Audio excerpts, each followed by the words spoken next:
బ్రతికాడు. ప్రజలలో ఏ ఒక్కరికి ఏ సమస్య వచ్చినా కూడా తన సొంత బండిలోనే వాళ్ళని ఎక్కించుకొని ఆఫీస్ వరకు తీసుకువెళ్లి వాళ్ళ సమస్యను పరిష్కరించిన నాయకుడు వివేకానంద రెడ్డి. ఈ రోజుల్లో భూతత్వం పెట్టుకుని వెతికినా అలాంటి నాయకుడు కనిపించడు. అంతటి మంచి మనిషి వివేకానంద రెడ్డి.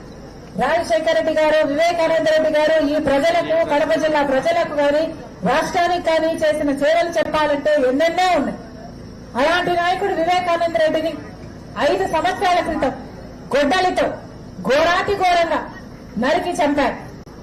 ఎవరు అంటే ఈరోజు సిబిఐ చెప్తున్న మాట, సాక్ష్యాలు చూపిస్తున్న వ్యక్తి అవినాష్ రెడ్డి. భాస్కర్ రెడ్డి, అవినాష్ రెడ్డి వీళ్ళిద్దరు వాళ్ళ రాజకీయ స్వార్థం కోసం వివేకానంద రెడ్డి గారిని హత్య చేశారు అన్నది వాస్తవం. కానీ అన్ని సాక్ష్యాలు ఉన్నా, అన్ని ఆధారాలు ఉన్నా, గూగుల్ మ్యాప్స్ లో వాళ్ళ ఇంటి వద్ద వాళ్ళు సంచరించారు, వాళ్లకు హత్య చేసిన వాళ్లకు భాస్కర్ రెడ్డికి, అవినాష్ రెడ్డికి సంబంధాలు ఉన్నాయని గూగుల్ మ్యాప్స్ చెప్తుంది. Call records, phone call records కూడా వాళ్ళు మాట్లాడుకున్నారు అని చెప్తుంది. వాగ్మూలాలు కూడా వాళ్ళు డబ్బులు ఇస్తే తీసుకున్నారు అని చెప్తున్నారు.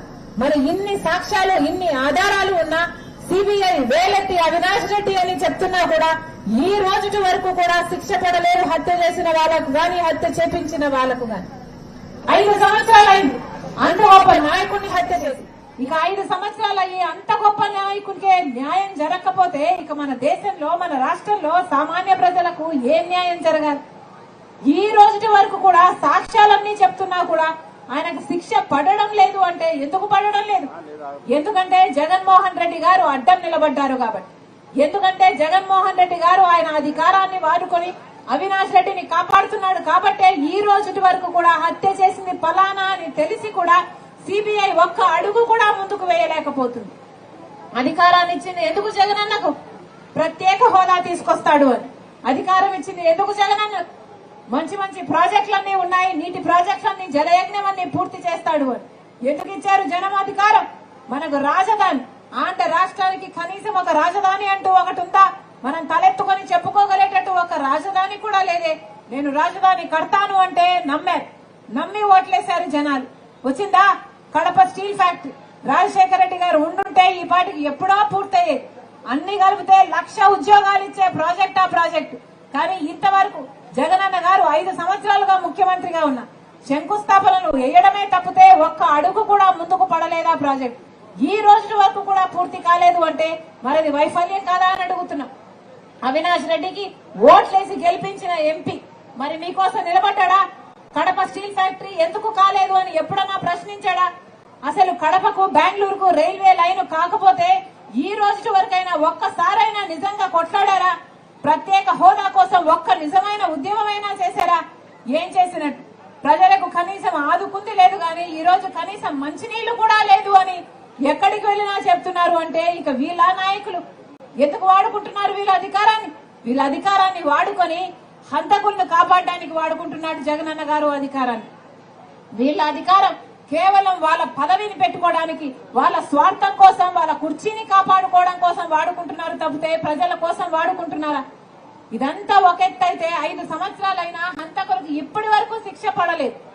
ఇదంతా ఒక ఎత్తు అయితే మళ్ళీ అదే హంతకులు ఈ రోజు మళ్ళీ జగనన్న గారు ఎంపీ టికెట్ ఇచ్చాడు అంటే ఇక ఏమన్నారు? అంటే ప్రజలు పిచ్చి వాళ్ళ? ప్రజలకు అర్థం కావటం లేదా? హంతకులకే టికెట్లు ఇచ్చారు అంటే అది అహంకారం కాదా?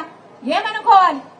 అందుకే రాజశేఖర రెడ్డి బిడ్డను నేను ఈ రోజు రాజకీయాలలో, కడప రాజకీయాలలో అడుగు పెట్టాను అంటే ఎందుకు పెట్టాను? ఎందుకంటే మళ్లీ హంతకుడు అవినాష్ రెడ్డి మళ్లీ చట్ట సభలకు వెళ్లకూడదు కాబట్టి, హంతకులైన అవినాష్ రెడ్డి మళ్లీ గెలవకూడదు కాబట్టే ఈ రోజు రాజశేఖర రెడ్డి బిడ్డ ఇక్కడ అడుగు పెట్టింది. నేను మాటిచ్చి చెప్తున్నా, మీరు ఆశీర్వదించండి. రాజశేఖర రెడ్డి గారు కడప బిడ్డ, వివేకానంద రెడ్డి గారు కడప బిడ్డ, నేను కూడా ఇక్కడ పుట్టిన బిడ్డను, కడప బిడ్డను, రాజశేఖర రెడ్డి బిడ్డను. మీరు ఆశీర్వదించండి, మీ బిడ్డనవుతా, మీకు బలం అవుతా. ఎలాగైతే రాజశేఖర రెడ్డి గారు, వివేకానంద రెడ్డి గారు మీకు సేవ చేశారో, అందుబాటులో ఉన్నారు.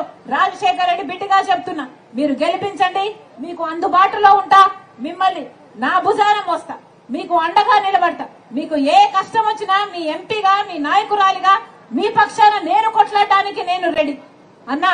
మరొక్కసారి చెప్తున్నా, సమయం వచ్చింది, ఓట్లేసే సమయం వచ్చింది. ఓటు అన్నది మీ చేతుల్లో ఉన్న ఆయుధం. ఓటు అన్నది మీ చేతుల్లో ఉన్న మీ జీవితాలను మార్చే ఏకైక ఆయుధం. ఈ ఆయుధం ఆషామాషి కాదు. 5 సంవత్సరాలకు ఒక్కసారి మాత్రమే ఈ ఆయుధం మీ చేతుల్లోకి వస్తుంది. ఆలోచన చేసి ఓటు వేయండి. ఈ ఎన్నిక, ఈ కడప ఎన్నిక జరుగుతున్నది ఆషామాషి ఎన్నిక కాదు. ఈ కడపలో ఈ ఎన్నికల్లో ఒకవైపు రాజశేఖర రెడ్డి గారి తమ్ముడిని చంపిన వాడున్నాడు, ఇంకోవైపు రాజశేఖర రెడ్డి బిడ్డ ఉంది. ఎవరిని ఆశీర్వదించారో ఆలోచించండి.